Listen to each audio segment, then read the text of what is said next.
Саламатсыздарбы достор, маанайыңыздар кандай? Сиздерге сабактар жагып жатабы, түшүнүктүү болуп жатабы? Бирок мен ишеничтемин, сиздерге аябай кызыктуу жаңы маалыматтарды өзүңүздөргө алып жатасыздар деп. Андай эмесе, сиздер менен бүгүн кыргыз тилинин грамматикасы боюнча жаңы теманы өтүп беремин. Буга чейин кыргыз тилинин грамматикасы боюнча лексикология, лексика, андан кийин морфологиянын дагы ичиндеги камтылган бөлүктөрүн өз алдынча карап, мисалдарды келтирип, көптөгөн тесттерди сиздер менен иштей алганбыз. Ошондой эле бүгүн дагы сиздер менен жаңы тема сөз түркүмдөрү деген темабыз.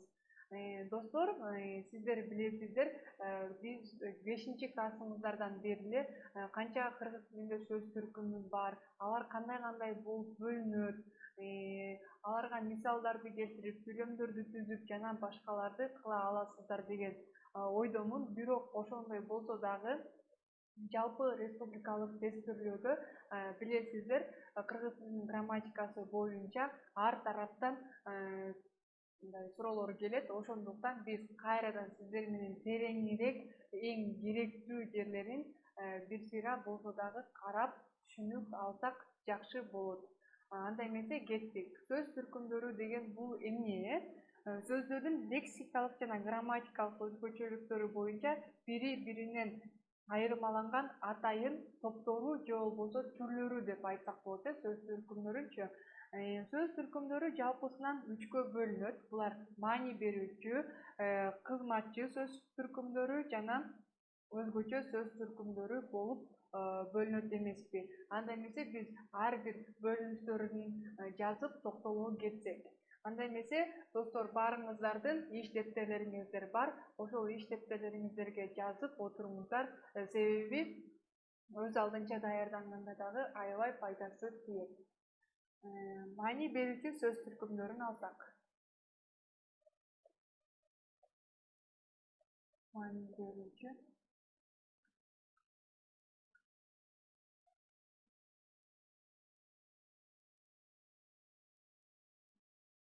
Маани берүүчү сөз түркүмдөрү. Мында затоточ, билесиздер, затоточ, сыноточ, саноточ, атоточ, этич жана такточ. Такточту берип алдык. Бул жактарга азыр мисалдар менен жазып өтсөк. Затоточко китеп, китеп, суу, адам, сыноточко жакшы, сунук, дурус жана башка мисалдарды келтирсек болот.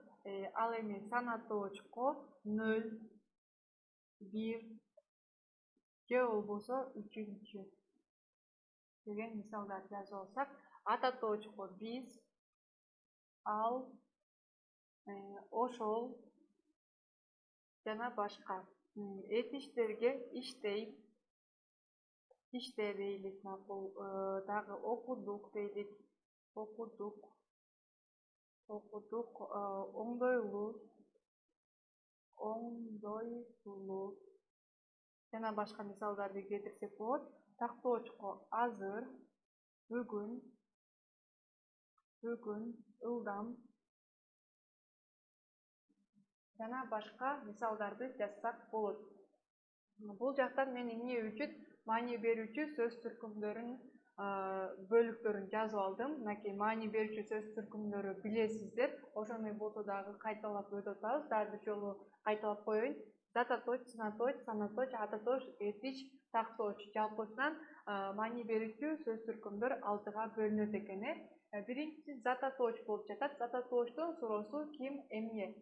Эмне китеп, эмне суу, эмне адам. Мисалы, бул жакта Асан деп жазылып турса, эмне деген суроо эмес, ким, Асан деген суроо болмок. Андан кийин сыноточко кандай, жакшы, кандай тунук, кандай дурус болуп жатат. Саат оштуку канча, 0, 1, 3-чү, мисалы үчүн канчанчы, неченчи деп дагы саат оч өз ичинен бөлүнөт эмеспи. Аларга дагы каралабыз. Ата тоочко биз, ал, ошол деп турат. Этиш эмне кылды деген суроого жооп берет. Иште, окудук, оңдойлуу. Ал эми так тооштуку азыр, бүгүн, ылдам жана башка ушундай мисалдар келтирсек болот. Буларды дагы өзүңүздөрдүн иш дептерлериңиздерге жазып отуруңуздар. Андан ары өзгөчө сөз түркүмдөрүн жазсак. Өзгөчө сөз түркүмдөрү.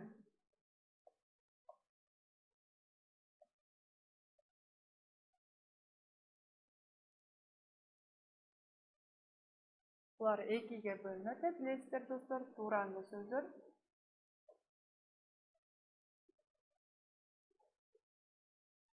Сөздөр жана сырдык сөздөр.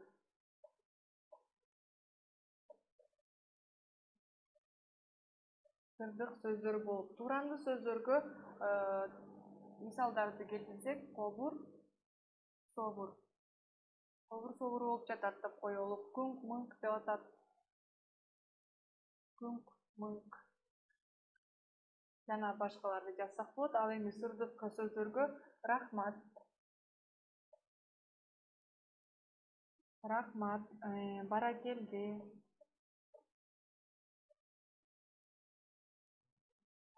Караңыздар, өзгөчө сөз түркүмдөрү деп жазып койдум. Алар өз ичинен тууранды жана сырдык сөздөр болуп, эки топко бөлүнөт.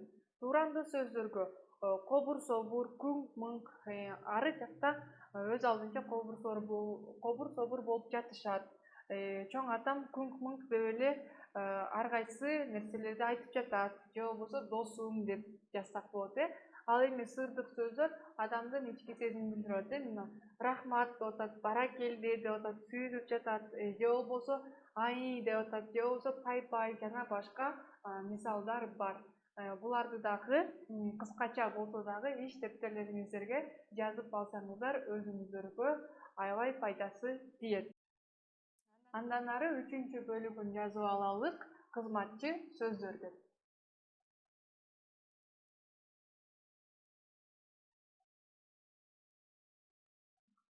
Кызматчы сөздөр. Кызматчы сөздөр дагы өз ичинен достор 4кө бөлүнөт, билебиз. Жан байламда биринчиси. Байламда, жандооч. Бөлүкчө жана мадалдык сөздөр. Бөлүкчө жана мадалдык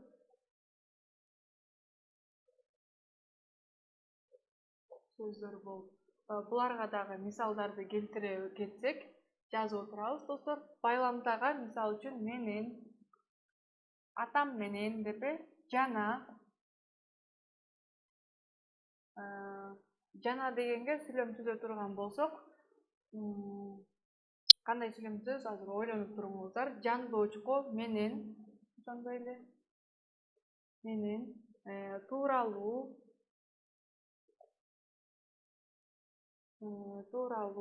кийин, анткени, бул байламдага жазып коеюн, анткени 3төн мисалдарды келтирсек, бөлүкчөгө гана, ал гана деп, мисалы, эле дегенди да жазып койсок болот, да, же болбосо го деген дагы өзүнчө мисалдар бар. Мадалдык сөздөргө албетте, балким, жана кыязы деген сөздөр жазып койдум. Мынакей карасаңыздар, байламдага менен жана анткени. Мененге атам менен китеп окудум. Жанага Асан жана Үсөн кой кайтарып келишти. Анткени дегенде ал сабактан 5 алды, анткени жакшы даярданып келиптир десек. Жандоочко менен тууралуу кийин дейт. Менен апам менен атам үйгө келишти. Тууралуу десек, биз космос тууралуу баяндама окудук десек болот. Кийин деген сөзгө мен кийин чоңойгондо аябай мыкты врач болгум келет десек да болот. Бөлүкчөгө гана, эле, да дейт. Ганага кандай сүйлөм түзсөк болот? Ал гана эмес, мен дагы тил уктум десек. Эле деген сөзгө мен эле эмес, бардыгы сабакка кечигип келишти десек болот. Да дегенге ал да келди. Же болбосо ал да кетти деген сүйлөмдөрдү түзсөк болот. Эми модалдык сөздөр албетте. Албетте апам жакшы же болбосо туура сүйлөдү десек, албетте деген сөзгө маани беребиз. Андан кийин балким биз жетишпей калабыз. Андан кийин кыязы деген сөздү ала турган болсок, кыязы эртең келишет окшойт. Коноктор кыязы эртең келишет окшойт деп дагы жазып койсок болот. Достор, биз сиздер менен сөз түркүмдөрүн бөлүнүштөрү, ал бөлүнүштөрүнө мисалдарды келтирип көрдүк, сүйлөмдөрдү дагы түзүп көрдүк. Ошол эми сөз түркүмдөрүнүн эң биринчиси болуп зататоч эсептелинет эмеспи?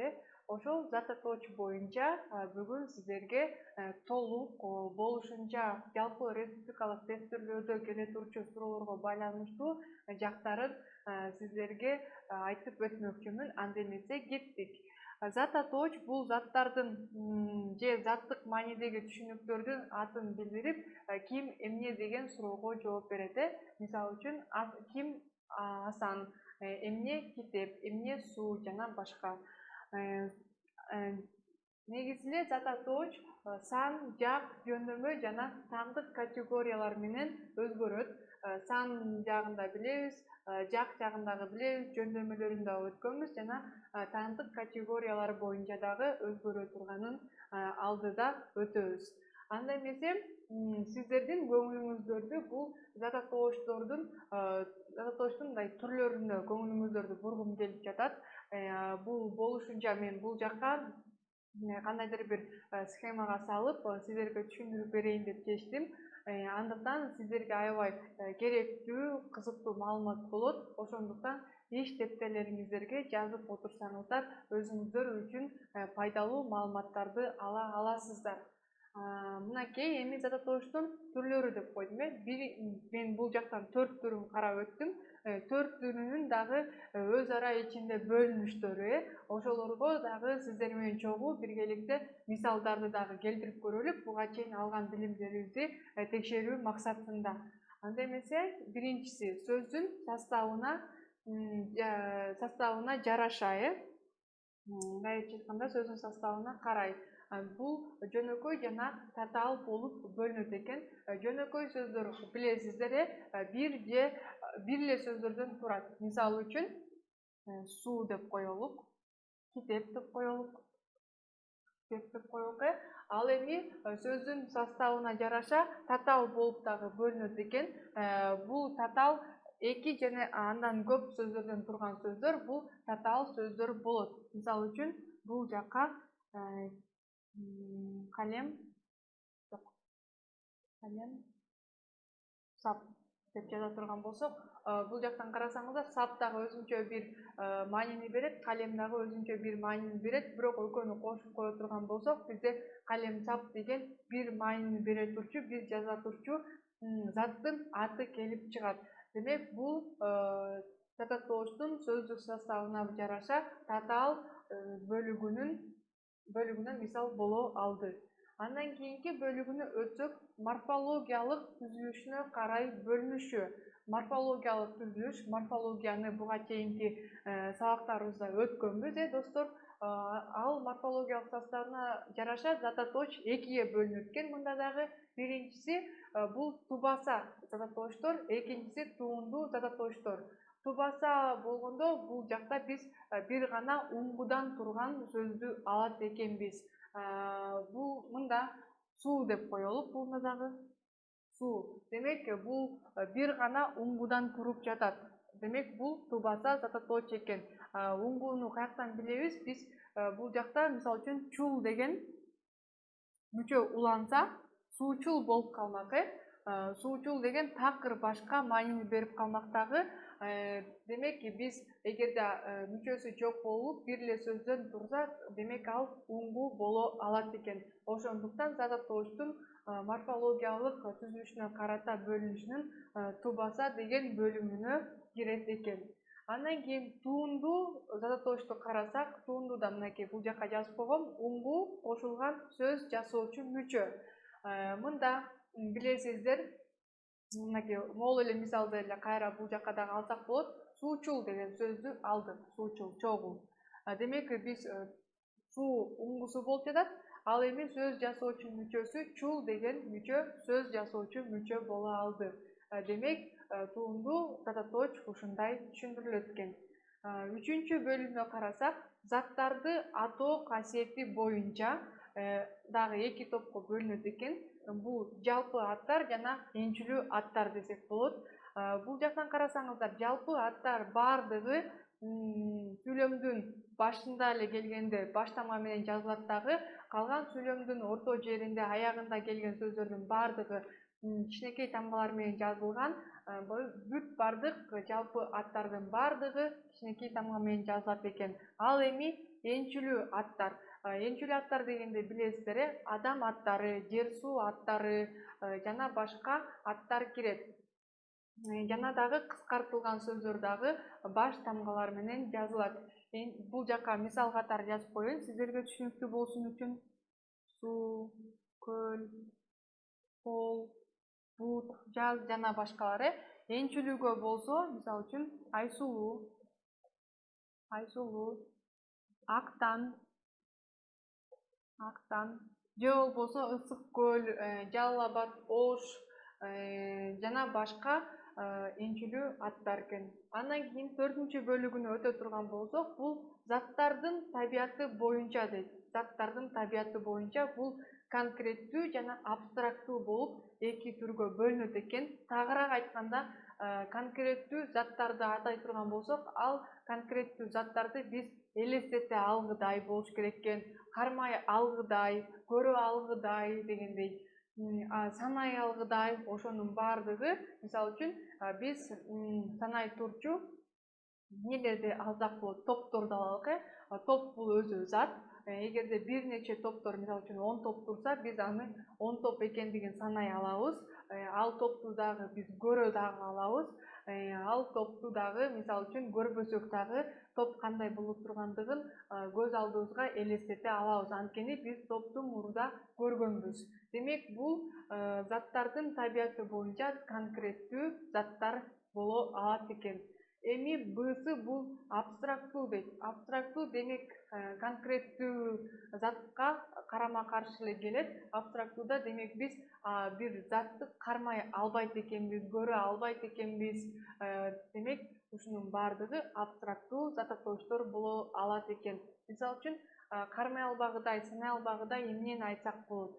Мисалы үчүн, сезим, адамдын ички сезими. Биз сезим деген сөздү билебиз, түшүнөбүз, бирок аны эч убакта кармай албайбыз, көрө албайбыз. Демек, булар абстрактуу зат атоошторго кирет экен. Ушундай достор, зататооштордун түрлөрү ушундай 4кө бөлүнөт. 4-өнүн тең өз ара ичинен 2-2-ге бөлүнөт. Алардын баардыгын карап өттүк. Сиздерге эми аябай түшүнүктүү жана кыскача болду деген үмүттөмүн. Достор, сиздерге мындай зататооштор боюнча жалпы түшүнүк бердим.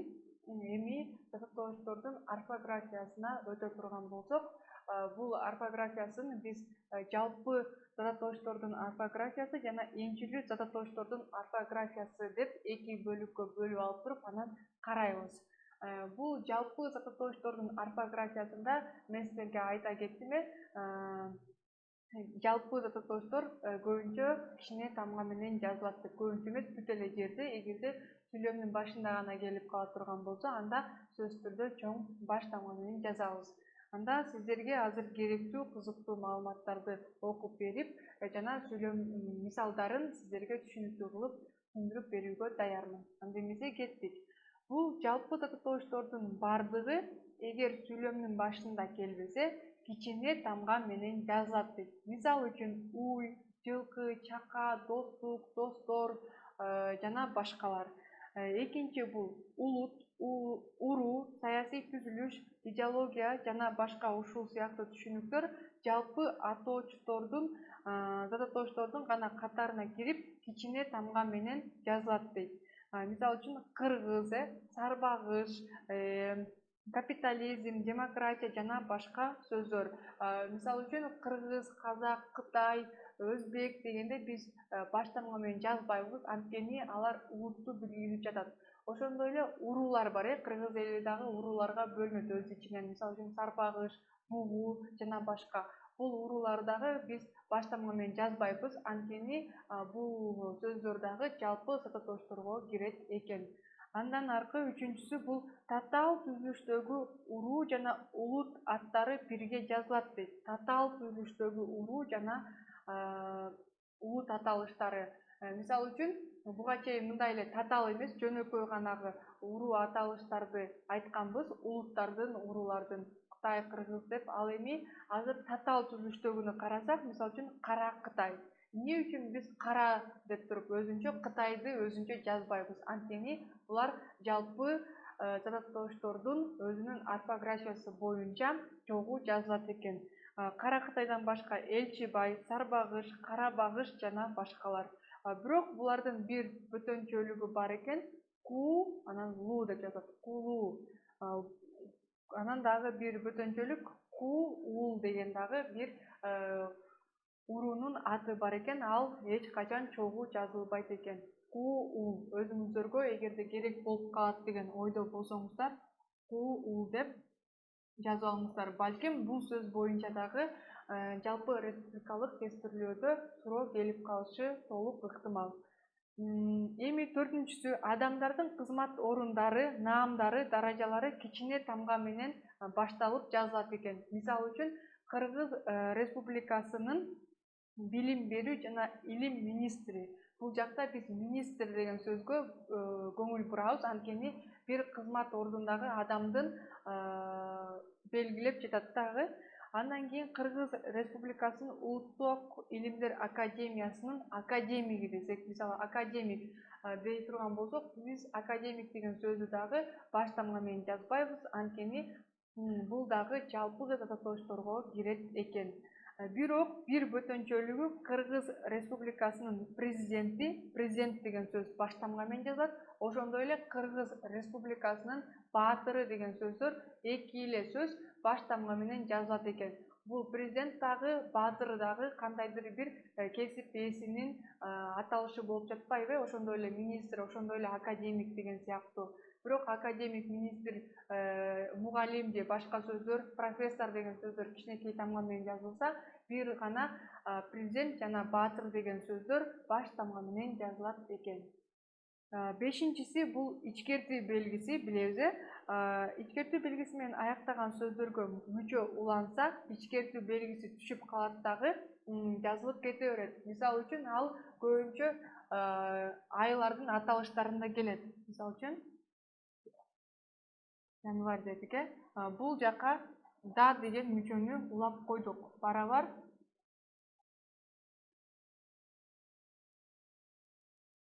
мынакей карасаңыздар, январь дегенде аягында ичкертүү белгиси турат. Бирок биз эгерде мүчөнү улап койсок, анда бул жакта ичкертүү белгиси түшүп калат экен дагы, январда деп эле жазылат экен. Ошондой эле февральда жана башка.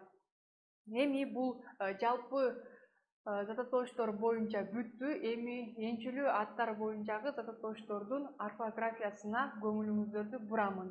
Мында энчилүү зататоштор дайыма баш тамга менен башталып жазылат дейт. Билесиздер, адам аттары сөзсүз түрдө, жер суу аттары дагы сөзсүз түрдө баш тамгалар менен жазылат. Мисалы, Ош же болбосо Айбек, Айгүл, Нарын, Улан жана башка сөздөр, аталыштар. Экинчиси, бир нече сөздөн турган адамдын же айбандын аттары бирге жазылат дейт. Мисалы үчүн Сатыбалды дейт, Кожакмат, Эсенгелди, Султан Мурат, Суречки дейт.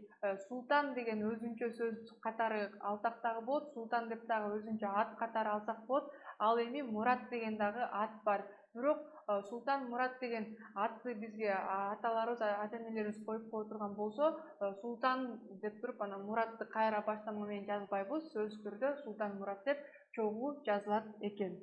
Бирок бир бөтөнчөлүгү кыз Сайкал, молдо кылыч, бала курман, акыл карачач деген сөздөр эки башка жазылат дагы экөө тең баш тамга менен жазылат экен. Мисалы үчүн кыз Сайкал. Кыз Сайкал. Биз эгерде кыз Сайкалды мындай кылып жаза турган болсок, ката болуп калат экен. Ошондой эле молдо кылыч, мисалы үчүн молдо кылыч дегенди дагы чогуу жазып койбойбуз. Билесиздер, ошол 10-11 кылымдардагы аябай сабаттуу адамдарга молдо деген псевдоним, адабий псевдоним кошулуп берилген. Демек, молдо кылыч дагы өзүнчө жазылат, тоголок молдо жана башка. Бизде кыргыздарда негизи 5 молдо бар. Ошолор өз-өзүнчө жана молдо дагы аты дагы баш тамга менен жазылат экен. Кийинки бул үчүнчүсү ишкана, газета, журнал жана чыгармалардын аттары баш тамга менен тырмакчага алынып жазылат дейт. Мисалы үчүн ак кеме дей турган болсок, достор, ак кеме. Биз бунун чыгарма экенин билиш үчүн сөзсүз түрдө тырмакчага алып жазабыз. Антпесе биздики туура эмес болуп калат экен, орфографиялык жактан. Дагы сынган кылычты алсак, кылычты ала турган болсок, биз бул сынган кылыч деген сөздү дагы чыгарманын аталышын дагы сөзсүз түрдө биз тырмакчага алышыбыз керек экенбиз. Андай кылбай турган болсок, бул ката катары эсептелинет экен. Дагы мисалы үчүн дүкөндөрдүн аталыштары бар. Береке, же болбосо дасторкон, же болбосо элдик, глобус жана башка. Ошолордун дүкөн деген сөзү тырмакчага алынбайт дагы, именно аталышы тырмакчага алынып жазылат экен. Муну да эсиңиздерге түйүп коюңуздар. Андан кийин кыргыз тилиндеги адам аттарынын аягына ичкертүү белгиси эч качан коюлбайт. Кыргыз тилиндеги, мисалы үчүн, Айгүл десек, Айгүл. Негизи Айгүл бул л тамгасы ичкертилип, жумшартылып айтылып жатат. Биз бул жака ичкертүү белгисин деле кошуп койсок, туура деп ойлоп калышыбыз мүмкүн. Анткени л тамгасы Айгүл эле болуп калмак да депчи, эгерде ичкертүү жок болуп калса деп. Андай ойдон алыс болушубуз керекпиз. Кыргыз тилинде эч качан адам аттарына ичкертүү белгиси коюлуп жазылбайт экен. Айгүлдөн башка дагы кандай аттар бар? Нургүл, Жазгүл, Адил, ушундай аягына ичкертүү белги керек болуп турса дагы ичкертүү белгисин жазбайт экенбиз. Муну дагы эсиңиздерден чыгарбашыңыздар керек.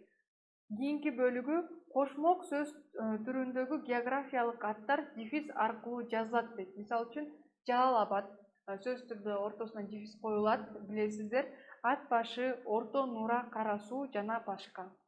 Андан кийин 6-сына өтсөк, географиялык аттардын бир сөзү өз алдынча колдонулбаган сөз болсо, бирге жазылат дейт. Мисалы үчүн ала мүдүн, ала деп туруп, мүдүн деп өзүнчө жаза албайбыз да, демек чогуу жазылат экен.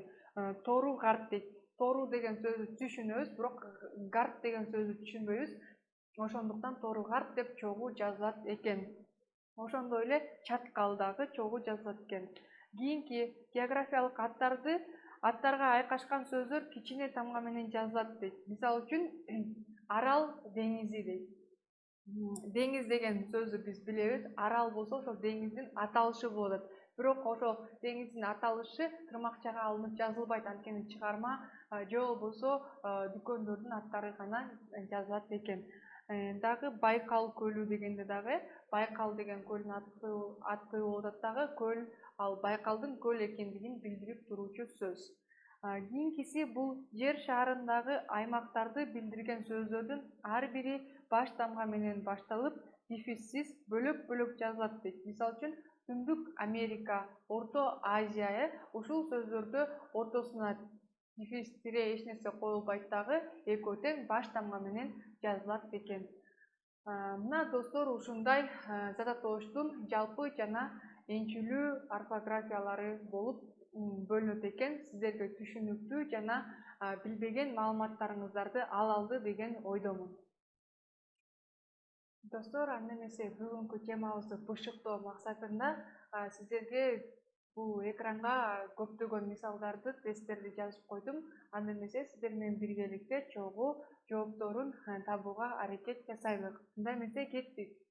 Биринчи суроо: кайсы варианттагы сөздөр жазуу эрежелерине ылайык жазылган дейт. Демек, биз бул жактан туура жазылган сөздөрдү табышыбыз керек экенбиз. Мисалы үчүн А вариантында эки сөз туура жазылып, бирөөсү туура эмес жазылып калса, андай учурда дагы туура эмес деп эсептелинет. Бирөө эле туура эмес экен, экөө туура экен деп А вариантын белгилеп койсок, биз катачылык кетирген болобуз. Ошондой эле же болбосо бирөө туура экен, экөө туура эмес экен, жок десе дагы бирөө туура экен, анда Б вариантын белгилей берейин деп кетпейбиз. Бул жакта сиздерге 3 сөз жазса, 3 сөздүн тең тууралыгын карайсыңар, 5 сөз жазса 5, 10 сөз жазса 10 сөздүн тең туура жазылыштарын карап, анан ошондо гана туура вариантты белгилесек жаңылбайбыз. Анда кеттик. Окоп жана мейиз дейт, анан садака дейт. Мында туура эмес жазылып турат. Анткени сиз бул жактан хотя бы бир сөздү, мисалы үчүн садака деген сөздө садакка деген сөз да, же болбосо мейиз туура жазылыптыр, садака деген сөз туура эмес жазылыптыр. Бул да туура эмес, ошондуктан А варианты биз ката деп эсептесек болот экен. Андан кийин окоп, мейиз, садака дейт. Садака деген туура жазылыптыр, мейиз деген туура эмес жазылып калды, окоп дагы туура эмес жазылып калды. Демек, Б варианты дагы туура эмес экен. Б вариантын карай турган болсок, окоп туура жазылып жатат, мейиз да туура жазылып жатат, садака дагы туура жазылып жатат. Демек, бул вариантты биз туура дей турабыз, бирок тез эле белгилеп салуунун кажети жок, анткени алда бизде Г варианты дагы бар. Аны дагы сөзсүз түрдө карап көрүп, анан жыйынтыкка келиш керекпиз. Мында туура эмес жазылып турат, мейиз дагы туура эмес жазылып турат, садака дагы туура эмес жазылып турат. Демек, Г варианты дагы туура эмес экен. Бизде 3 вариант тең туура эмес болуп, бир вариант туура болуп чыкты. Демек, биз коркпостон өзүбүзгө ишеничтүү түрдө туура жоопту таптык деп белгилесек болот экен.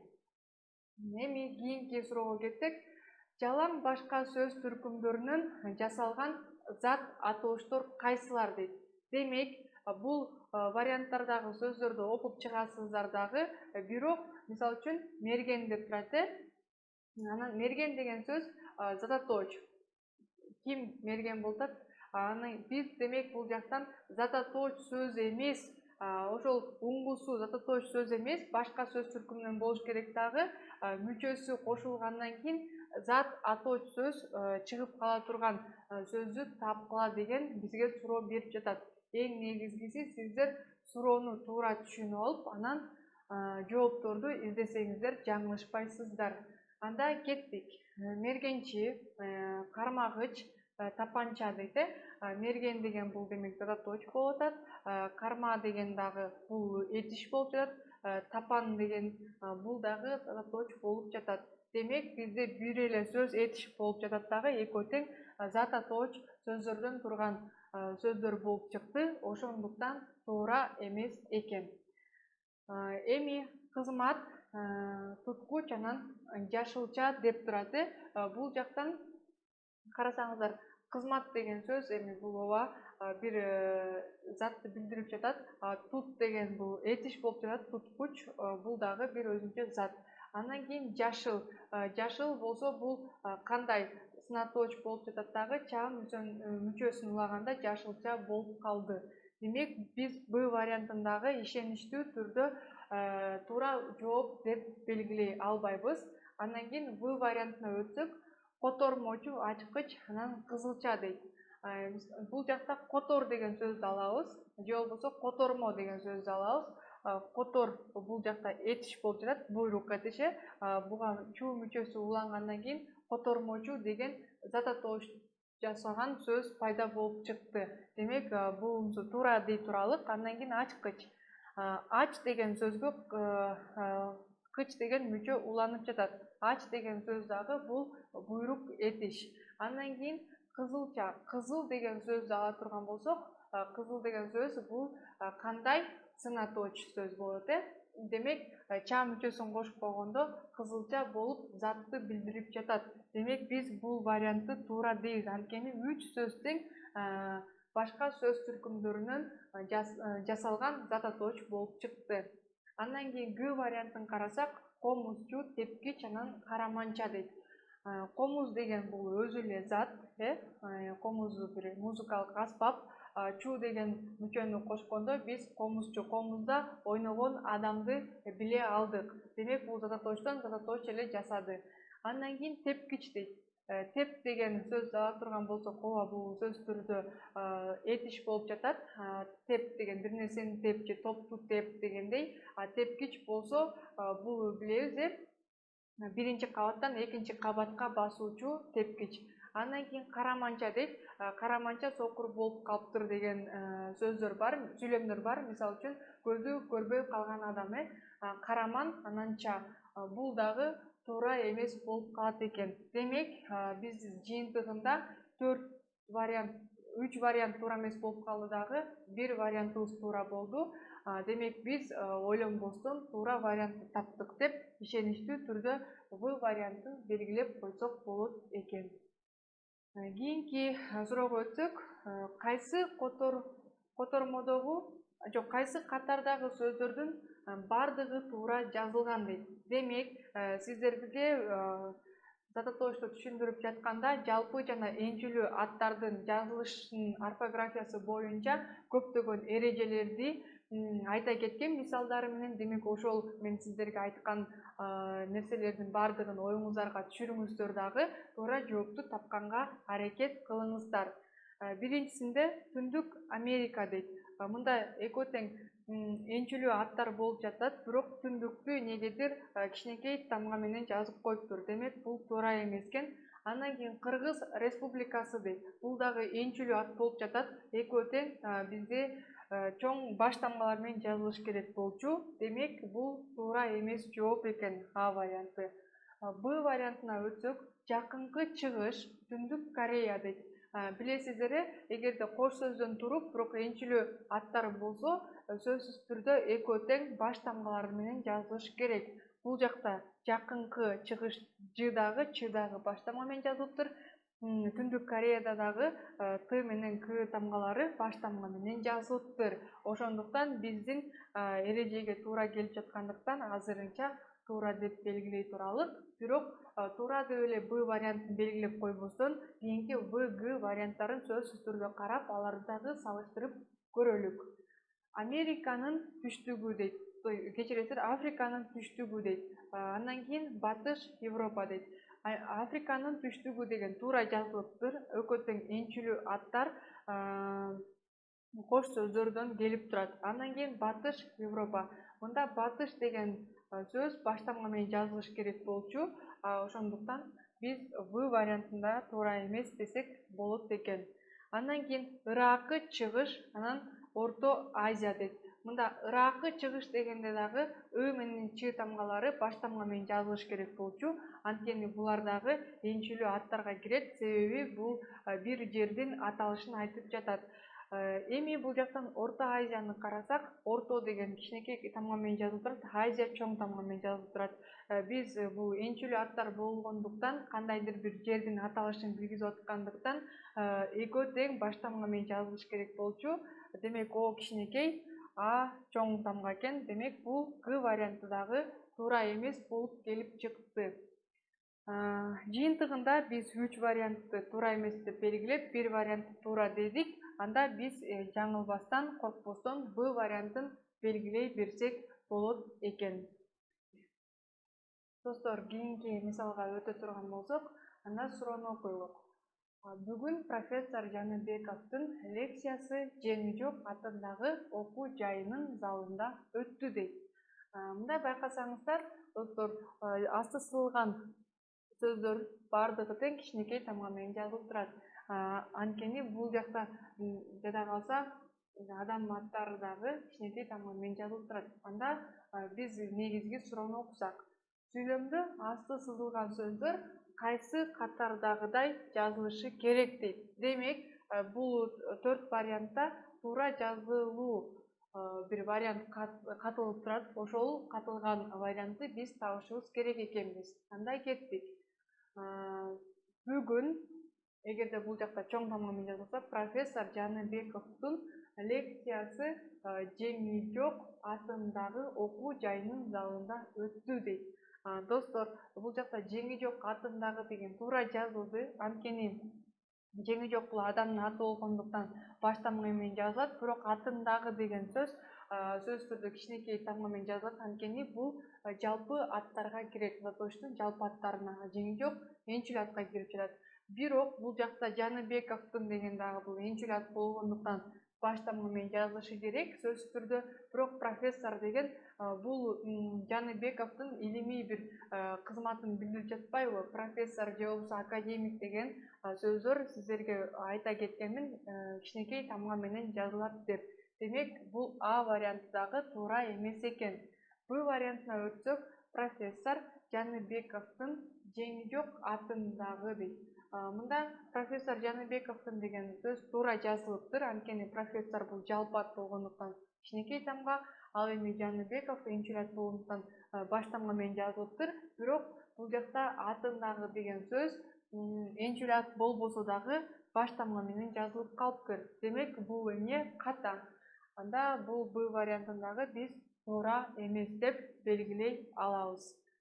Кийинкиге өтсөк, профессор Жаныбековдун Жеңи жок атындагы дейт. Караңыздар, профессор деген сөз туура жазылдыбы? Албетте жок, анткени бул энчүл ат болсо дагы кандайдыр бир илимий кызматты билдирип жатат. Ошондуктан кичинекей тамга менен жазылыш керек болчу. Жаныбеков деген туура экен, Жеңи жок дагы туура жазылыптыр, бирок атындагы деген сөз дагы туура эмес жазылып калыптыр. Себеби бул дагы жалпы ат болгондуктан атындагы деген сөз кичинекей тамга менен жазылыш керек болчу. Демек, биз В вариантындагы туура эмес экен дейбиз. Кийинкиси профессор Жаныбековдун Жеңи жок атындагы дейт. Мынакей достор, бул жакта туура жазылыптыр. Карап көрсөңүздөр, бүгүн профессор Жаныбековдун лекциясы Жеңи жок атындагы окуу жайынын залында өттү дейт. Ушундай жазылса, бизде туура болмок. Мынакей, буну кичинекей тамга эмес, чоң тамга менен жана Ж тамгасындагы Жеңи жок. Бул адам аттары гана баш тамга менен жазылат экен дагы, калгандары кичинекей тамгалар менен жазылат экен.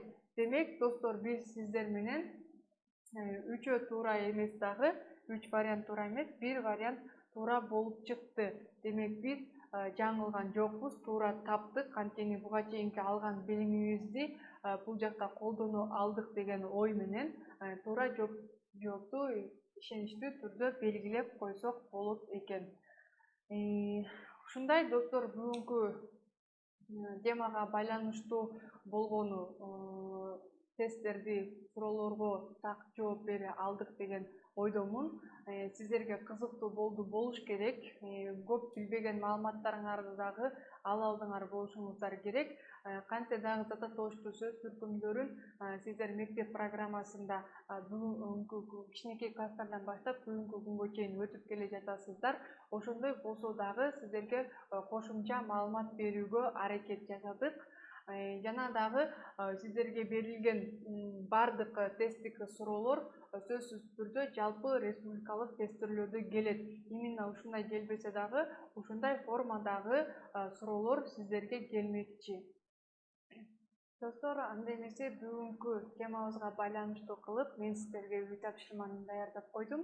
Ошол үй тапшырманы өзүңүздөрдүн иш дефтерлериңиздерге жазып алып, үйдөн мындай кунт коюп, суроону аябай толук түшүнүп алып, варианттарын дагы туура окуп, аларды анализдеп көрүп, так маалыматты табууга аракет жасаңыздар. Анда эмесе суроноп койсом, кайсы сүйлөмдөгү асты сызылган сөзгө лар мүчөсү туура эмес уланган дейт.